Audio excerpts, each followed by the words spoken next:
Hello everyone, I am Golden Yashwini. I am here to present the planning process. So we know planning is a process, right? Therefore, it contains number of steps within it. It is not necessary that a particular planning process or steps are valid for all organizations and all type of plans. So a planning process which is suitable for large scale organization may not be suitable for small organization, since various factors involved into planning process may differ from plan to plan or from organization to organization. So the planning process or steps are mostly applicable for the major programs, but with a minor modification the process is applicable for all type of plans. So the first steps is identification of opportunities. Identification of awareness of the opportunity is a starting point of planning. First of all, we should identify the possible future opportunities and analyze them clearly and completely.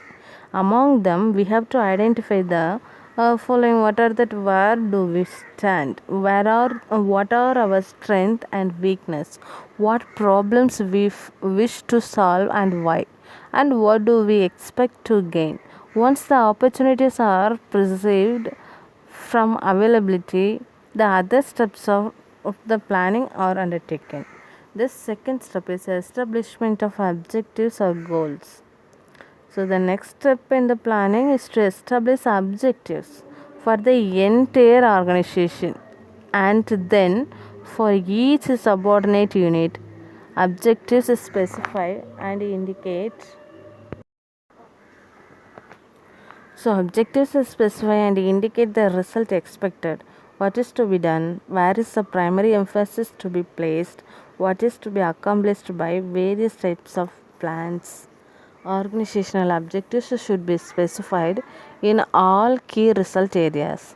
Key result areas are those which are important for the organization in achieving its objectives.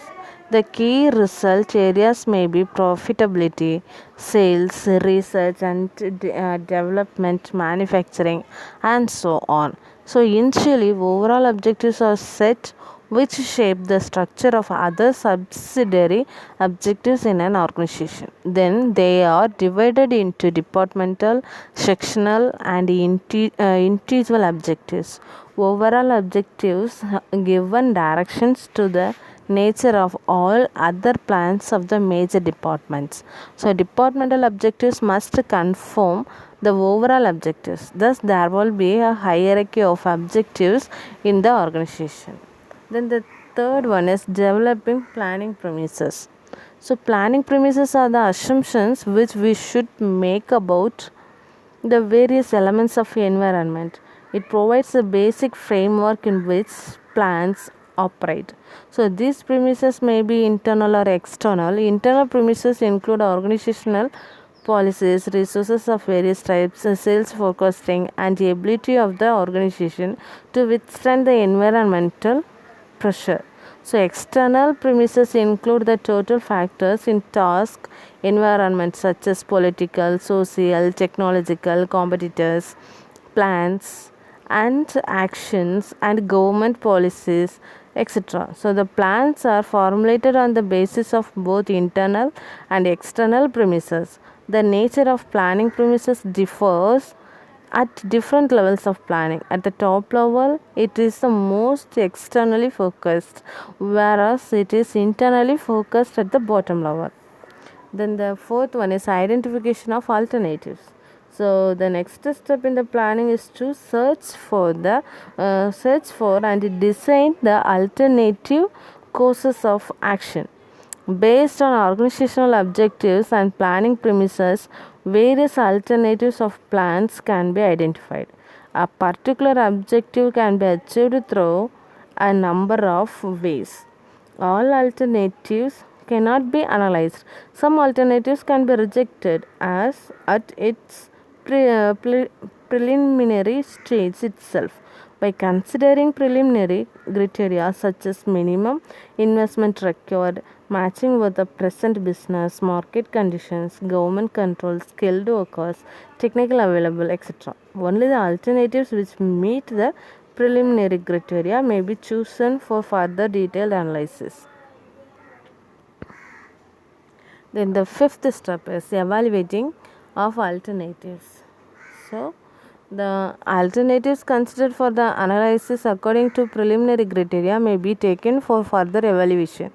So each alternative course of action is evaluated on the basis of profitability, capital investment, risk involved, gestation period, etc. So it presents a problem because each of these alternatives may have certain advantages and disadvantages. For instance, an alternative may appear to be most profitable, but it requires a large cash outlet with a slow payback, and the other one may be less profitable, but it involves less risk factors. So, in evaluating the alternatives, sometimes intangible factors such as public relations, goodwill of the company, employee morale, personal relations, etc., are also be considered. Moreover, there is no certainty about the outcome of the alternative because it is related with the future and future is uncertain. So, thus the evaluation work becomes more complex. Therefore, more sophisticated techniques of planning and decision making have been developed. Then, sixth one is selecting the best course of action. After evaluating of various alternatives, the most appropriate course of action is selected. If more than one alternative is suitable, then many alternatives may be chosen for execution. When the situation changes and the selected plan does not provide to be the best, the other alternatives may be tried. Then the seventh process is the formulating of derivative plans. So, the derivative plans are formulated on the basis of the major plan. There are several minor plans required to support and execute the major plan. These plans are known as derivative plans. And the last one is establishing sequence of activities. After formulating the basic and derivative plans, the sequence of activities is determined so that the plans are put in action. While formulating derivative plans, a built-in mechanism should be created for periodic review and updating various plans whenever necessary. The starting and finishing times are fixed for each piece of work so as to indicate when and within what time that the work is to be commenced and completed. Then levels of management. Levels of management in management theory, it is usual to consider that there are three basic levels of planning. Okay, however, in practice there may be more than three levels of management, and to an extent there will be some overlapping of planning operations. So the three levels of planning are corporate level planning, business or divisional level planning, functional or department level planning. First one is corporate level planning. Corporate level of planning. Planning is also known as top level or overall strategic planning. Business level or divisional level means within an organization will develop a strategy to support overall business within its specific industry.